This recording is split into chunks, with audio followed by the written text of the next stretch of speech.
Boa noite. Meu nome é Leonardo Jacovoltz e essa é a apresentação do trabalho de N2 da disciplina de Computação Gráfica e Processamento de Imagens.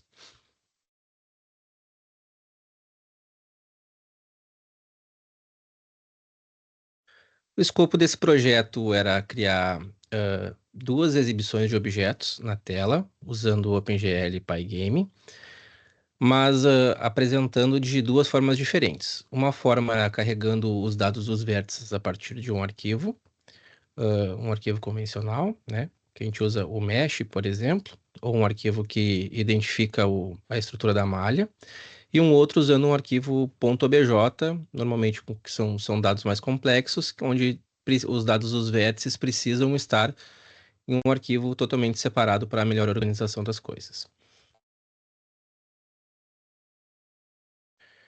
Os requisitos desse projeto eram que precisavam utilizar as bibliotecas do Pygame e PyOpenGL.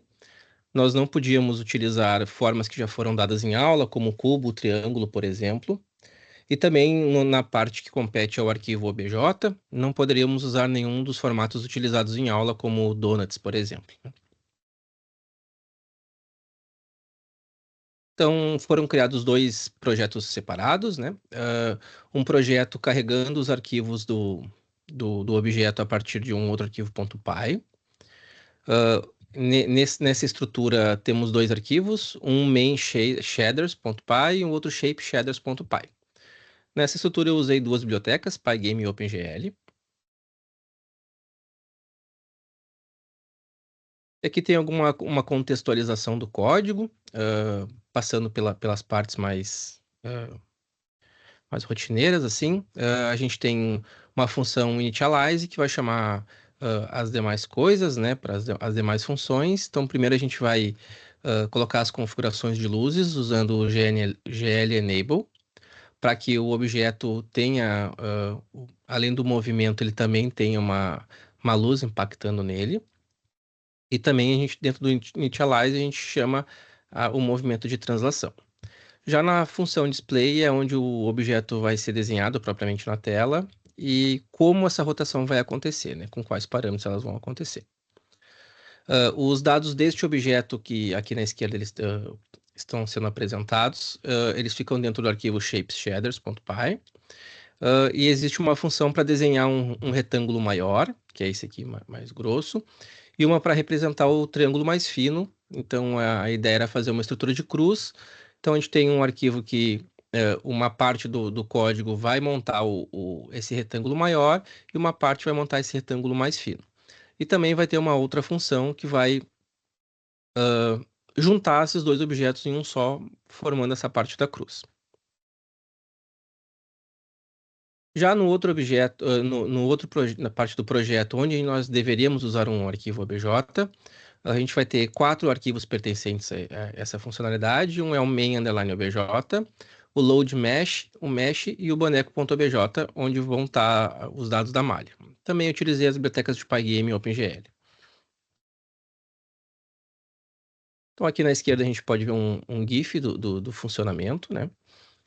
Então a estrutura vai ser bem semelhante à anterior. A diferença é que a gente vai dentro do main chamar esse arquivo obj, né, com os dados dos vértices.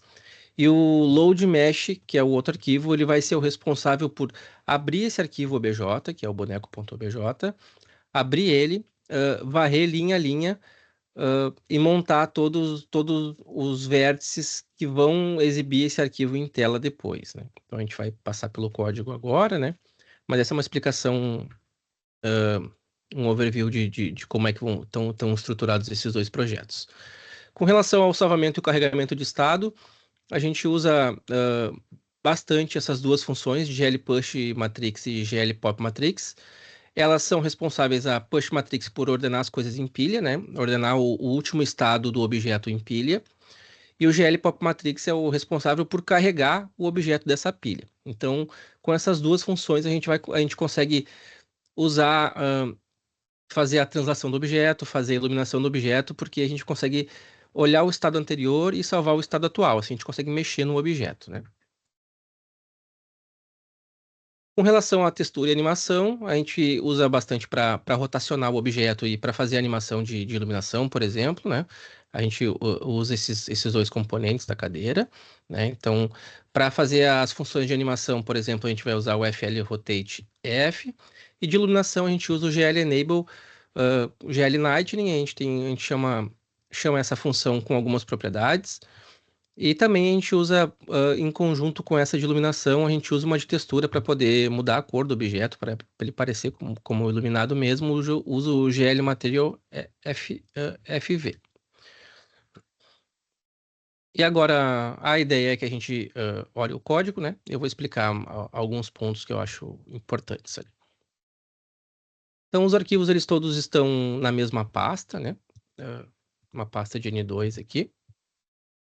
Começando primeira estrutura de exibição, que é onde a gente vai carregar os dados da malha a partir de um outro arquivo que não seja o obj. Aqui a gente tem o main shaders, né? Onde a gente vai carregar as bibliotecas aqui em cima, e a gente vai chamar um outro arquivo chamado shape shaders aqui em cima. E a gente vai pegar uma função que é a de desenho mesmo, né? Então aqui a gente vai fazer as configurações de tela, como a gente já faz em outros projetos. A gente coloca um background aqui, a gente define a cor que o desenho vai ser apresentado em tela, usando o drawing color. A gente bota, a gente está aqui, a gente está chamando as coisas para poder exibir a tela mesmo, né? Aqui a gente consegue botar um título na janela, por exemplo. E aqui vem a função de initialize, onde a gente vai definir algumas coisas e vai carregar algumas coisas, né? Então aqui estão as funções que vão criar a parte de profundidade para que a gente consiga fazer a iluminação. Aqui, se a gente mexer, por exemplo, nessa propriedade, o GL Light ele vai até o 7, então a gente consegue definir intensidades para as cores de iluminação. E aqui a gente consegue definir a posição da luz, para onde a luz vai inserir no objeto, né? Então aqui ele está aparecendo a partir do -1 aqui, então ele vai aparecer do cantinho do objeto. Aqui é a função de projeção, né? Onde define a perspectiva da projeção.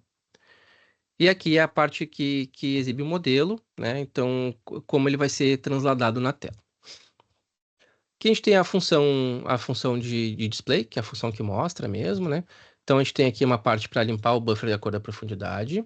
A gente tem a função GL Rotate F, que rotaciona o objeto. A gente tem aqui o GL Push Matrix para salvar a posição do objeto na pilha.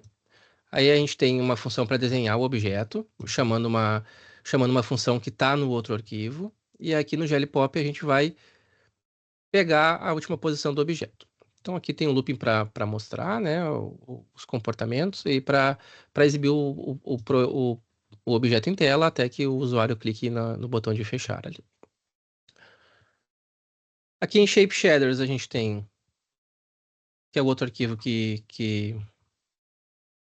a gente usa para fazer o objeto na tela. A gente tem aqui uma opção para desenhar o primeiro retângulo, o retângulo maior na tela, né, da parte da cruz. Então aqui estão os dados dos vértices, e a gente, de acordo com esses parâmetros, ele vai calcular os vértices. Aqui a gente tem os dados das arestas, e aqui ele vai fazer o desenho das linhas.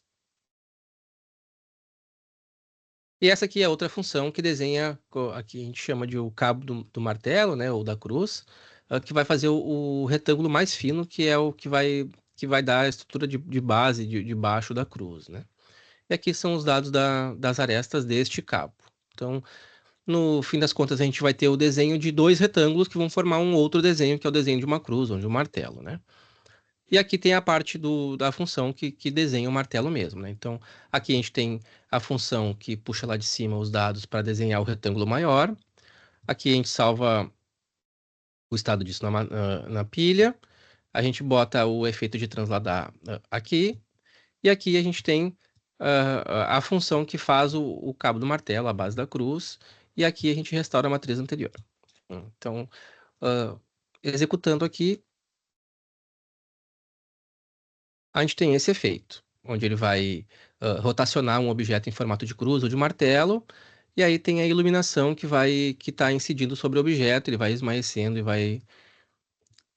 e vai voltando ao normal depois, tá? Então esse é o projeto que carrega os dados do objeto a partir de um arquivo que não seja um obj, né? E o do objeto, a gente tem outros arquivos aqui que competem a isso, que é o main. o load mesh, o mesh e o boneco ABJ. São esses 4 arquivos que vão fazer com que a gente consiga definir os dados de objeto em um arquivo .obj, né, um objeto mais complexo, nesse nosso caso, e a gente consiga abrir esse arquivo, ler cada linha, né, definir quais os vértices e depois montar a imagem na tela, né. Então, aqui no main ele tem uma estrutura parecida com aquela outra, né. A diferença aqui é que nessa linha aqui a gente está carregando dentro da variável mesh, a gente está chamando a função que vai estar nesse outro arquivo que vai ler o objeto, né? Então aqui a gente está definindo o nome do objeto, boneco.obj, e aqui como ele vai ser desenhado. Vai ser com linha, vai ser com triângulo, vai ser com quadrado, né? Aqui a gente tem as funções que eu já expliquei anteriormente, né? Que abrem a tela, que definem a iluminação dos materiais também, né? Então aqui, como é um material um pouco mais complexo, ele tem essas configurações aqui de iluminação e tudo mais, tá? Então aqui a gente tem as partes de iluminação, as partes de material também, para que ele consiga carregar a iluminação corretamente, né? Depois aqui a gente tem a parte de projeção, né? De projeção do arquivo em tela, do objeto em tela. E aqui a gente tem as funções para transladar o objeto e para montar o modelo na tela também. Aqui na função display a gente tem uma função parecida com aquela outra, né? Onde a gente define, está limpando aqui a tela, o buffer, né? Está definindo a rotação, está salvando o estado do objeto na pilha. A gente faz o desenho, né? No mesh aqui que tá puxando. Depois a gente salva o estado do objeto, né? Aliás, recupera o estado do objeto na pilha. E aqui tem a função para executar até que a pessoa clique para fechar a janela, né? Aqui em boneco.obj a gente tem os dados dos vértices, né? Então, é um objeto bem complexo, então ele tem 14 mil linhas. Então, foi um modelo que eu procurei na internet e achei mais complexo, né? Para poder usar e ficar legal. Aqui em Mesh a gente tem os dados que definem, que vão montar, que vão desenhar o objeto, né? Tem os dados do triângulo aqui, de como eles montam os triângulos para montar a imagem depois. Em Load Mesh, a gente tem aqui os dados para carregar essa função que está dentro de Mesh, né? Ele vai receber alguns parâmetros que estão aqui. Ele vai carregar aqui os vértices, os triângulos, o nome do arquivo, o tipo de desenho e aqui o desenho, né? E aqui é como ele vai capturar os dados dos vértices para poder desenhar depois na tela, né? Então aqui a gente tem uma função que vai procurar vai procurar o arquivo com o nome que a gente definiu, no nosso caso o boneco.bj, né? Ele vai ler a linha do arquivo e aí ele vai montar os vértices e as faces ali de acordo com o que está aqui, né? Então aqui tem um if para ele procurar se a linha começa com V, ele sabe que isso aqui é um vértice, né? Então ele vai ele vai procurar os dados e depois ele vai converter isso em valores em pontos flutuantes, vai montar o Vx, o Vy e o Vz, né? E caso a linha comece com F, ele entende que é uma face do triângulo, né? Então, aqui mais para baixo a gente vai ter exemplos de F aqui, né? São outros dados. Ele vai montar aqui o T1, T2, T3 para depois montar o arquivo, né? Executando o main aqui, eu vou executar. Ele vai exibir o boneco na tela, né? Então, um boneco bem complexo, cheio de nós, de vértices, e esses vértices são carregados a partir do boneco.obj. Então, ele está transladando, ele está com sombreamento e iluminação aqui também no objeto, tá? Então, são esses os arquivos que eu preparei para esse N2. Qualquer dúvida, eu fico à disposição. E boa noite.